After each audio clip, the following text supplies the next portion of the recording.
Bien que le chantier ait démarré avec 6 mois de retard, les ouvriers de la commune sont à pied d'œuvre ici à Hapapara, Pohiné, depuis le 9 juillet 2021. Les habitants de Pohiné doivent prendre leur mal en patience encore quelques temps, car les services de la commune procèdent à l'installation du nouveau réseau hydraulique. L'ancien réseau étant devenu trop vétuste, l'on enregistre de plus en plus de casses au niveau des tuyaux devenus fragiles avec le temps. C'est-à-dire une rénovation complète du réseau d'eau potable situé dans la commune de Pohiné. Ces projets ont été mis en place car la qualité de l'eau de Pohiné est déplorable. Et aussi que le réseau de distribution libère actuellement 80% d'eau en fuite, c'est-à-dire qu'elle n'a que 20% de rendement. Cette situation ne permet pas à la population de bénéficier d'eau, on va dire, satisfaisante. 20% passe dans la canalisation et 80% sort par des fuites qu'on n'a pas trouvées. Et qu'on fait des recherches, on fait souvent des recherches pour repérer ces fuites, mais à chaque fois qu'on répare une nouvelle fuite s'ouvre car c'est un ancien réseau, plus de 10 ans. Difficile dans ce cas d'imaginer une distribution d'eau potable optimum pour tous les foyers dans les mois à venir. L'avancement des travaux est assez délicat car il faut respecter une structure d'enfouissement bien définie pour sécuriser au maximum l'installation.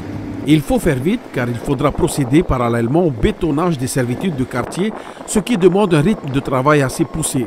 Chaque jour, la pose des nouveaux tuyaux de canalisation se fait sur environ 70 mètres, soit 12 tuyaux de 6 mètres de longueur. Voici un aperçu du travail au quotidien. Nous arrivons sur le chantier, nous faisons la signalisation sécurité. Donc mise en place des panneaux, mise en place de la signalisation.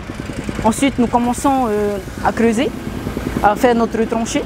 Dès que la tranchée est mise en place, nous faisons un premier lit de sable que nous allons par-dessus mettre notre canalisation.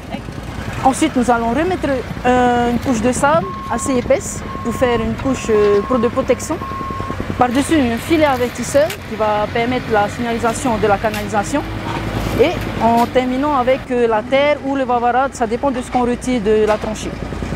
On termine par tasser ce bout de terre avec un compacteur et à la fin, nous mettons du tout venant, on va dire des cailloux calibre 0,60 pour pouvoir faire les finitions. Si les équipes s'affairent à leurs tâches au quotidien pour avancer du mieux que possible, les responsables regrettent tout de même le manque de moyens lourds qui pourraient selon eux améliorer grandement les conditions de travail pour respecter les délais. Pour l'instant, nous n'avons qu'une seule équipe qui travaille sur le chantier car nous manquons d'engins.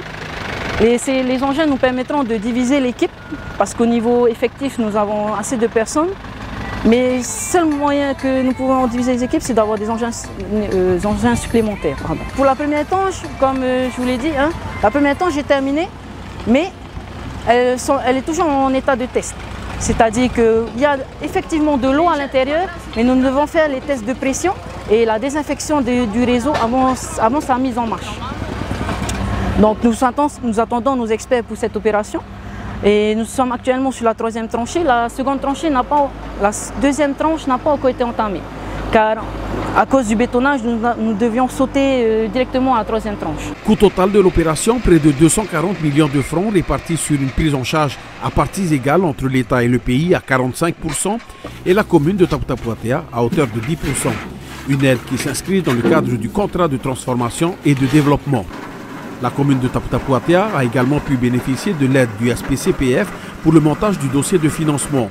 Pour le suivi du chantier, la commune bénéficie également d'une assistance à la conduite des travaux. Dans ce cadre-là, les secteurs éligibles au travers de cette enveloppe sont très restreints: l'alimentation en eau potable, l'assainissement des eaux usées et la gestion des déchets.